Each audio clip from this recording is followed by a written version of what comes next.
Good morning students, welcome back to memory allocation techniques. In this video we'll see the remaining types of memory allocation techniques. This is the course overview of the data structure subject. These are the 5 course outcomes of the data structure subject. In the previous video we have seen how the memory allocation is done dynamically using malloc. So we have a second function called as calloc. So it will allocate the memory of required size during the runtime of the program, and it automatically initializes those allocated memory with 0 values.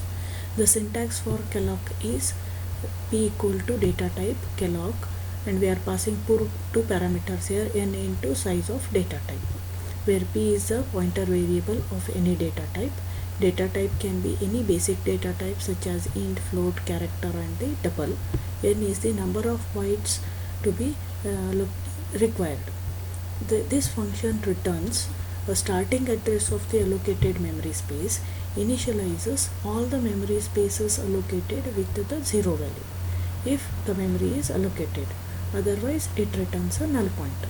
So the basic difference between malloc and calloc is both will allocate the memory of required number of bytes and starting address is returned. But in case of calloc, all those allocated memories will have a default value of 0 stored in their memory locations. Here we have one small example. Write a C program to allocate memory for 5 integers using dynamic memory allocation function calloc. So to start with, we have to declare one integer pointer p. N is the size of the array, that is 5. I is the variable used for indexing into the for loop. Then we display enter the number of elements. Whatever we store, it is stored in n. Then we allocate the memory using calloc.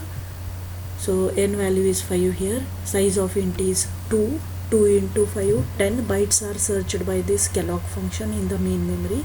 Wherever it finds 10 consecutive bytes free, that is fetched by calloc and the starting address is stored in p. So now p becomes an integer array of 5 integers, and these all 5 memory locations are stored with the value 0 here. Now if calloc is unable to find those 10 bytes of memory, it will return null. So we have written one condition testing here. If p equal to null, insufficient memory, and there is no point in continuing the program as memory is not allocated, we exit from the program. Otherwise, those the array which is having 0 memory location, 0 values, is now replaced with the values 0, 1, 2, 3, 4, like this. So now we'll see how it is done. Printf, we display memory is successfully allocated. Then using this for loop, in p of 0 to p of 4, the 5 integers are stored. Initially during allocation, here 0 value is stored. Now that 0 value is replaced by 1, 2, 3, 4, 5 using this particular printf statement, and the same values are displayed in the second for loop here. So before that we display one message, the elements of the array are, then using the for loop we display the contents of the array here, then return the function and stop the processing. So now we have one more memory allocation function known as realloc. In some cases the memory allocated may not be sufficient and we may require additional memory space, or we want to reduce the size of the allocated memory. In both the situations, the size of the allocated memory can be changed using realloc function, and the process is called as reallocation of the memory. But the condition to use realloc function is the memory should be already allocated using either malloc function or calloc function. Then only we can use the realloc function. The reallocation changes the size of the block by extending or deleting the allocated memory at the end of the block, not in the middle or not in the start. At the end, either it will extend or it will reduce. If the existing allocated memory cannot be extended, then this function allocates the completely new block and copies the contents of existing block to a new block. So here we have a syntax of realloc. It is data type star p, p equal to data type realloc n into size, where p is a pointer to the block of previously allocated memory either using malloc or calloc, where size is the size of the new block. Now we have one small program here which will show you how the reallocation is done. In this program, initially we are storing the string computer, and then it is replaced with computer science and engineering. So we have one function malloc_char. This function will allocate the memory for character variable using a malloc function. So to this we are passing the size, that is int n, character p. So p equal to malloc n into size of char. So the size of char is 1 byte here. Character variable consumes 1 bytes of memory to store its contents, and the value of n is the total number of characters in the first word, that is computer. It has 8 characters, so the value of n is 8. 8 into 1 is 8.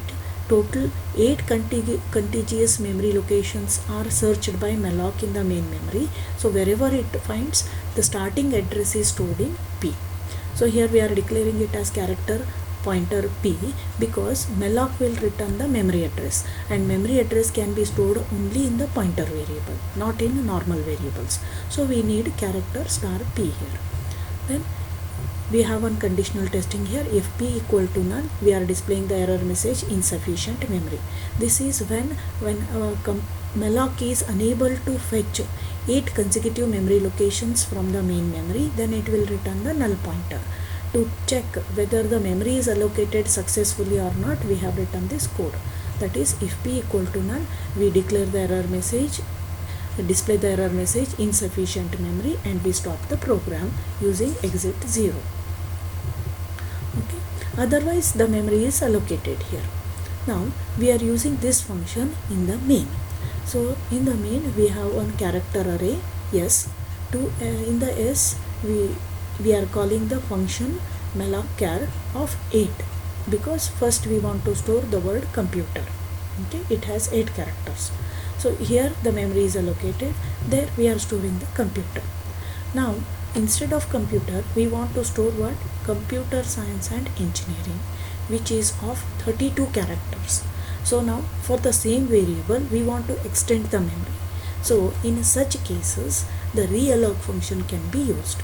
The realloc is passed with 2 parameters. One is the extended memory size and the data type. So now 8 is extended to 32.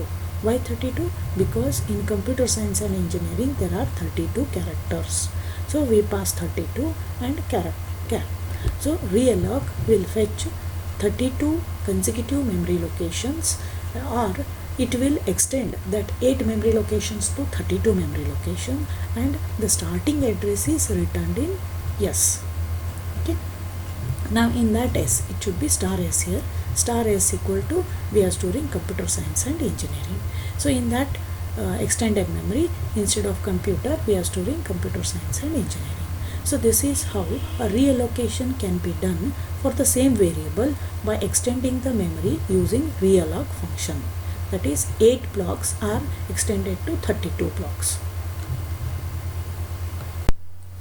So then fourth type of memory allocation technique is known as free.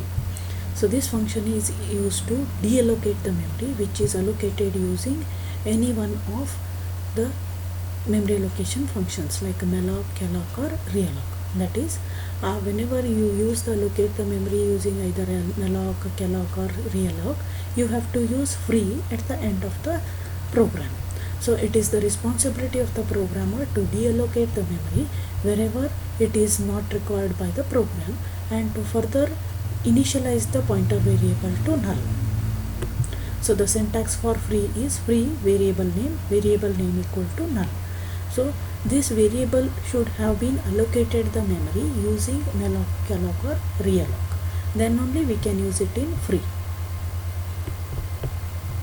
Here we have a small program, the previous program, where the memory allocated using malloc_char function 8 characters, it is stored in S, then the memory is extended to store the new string in computer science and engineering, and the string is whatever computer science and engineering is stored here, that is displayed.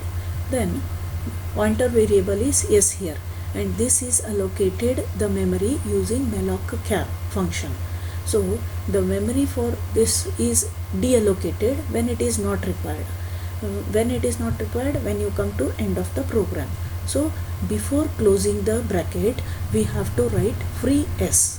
So here I have used only one variable for the malloc. So if you are using many variables, you have to make them free all at the end of the program. Just before closing bracket of the program, you have to write free yes. So the memory allocated for the variable S is deallocated, and it is reutilized for some other programs.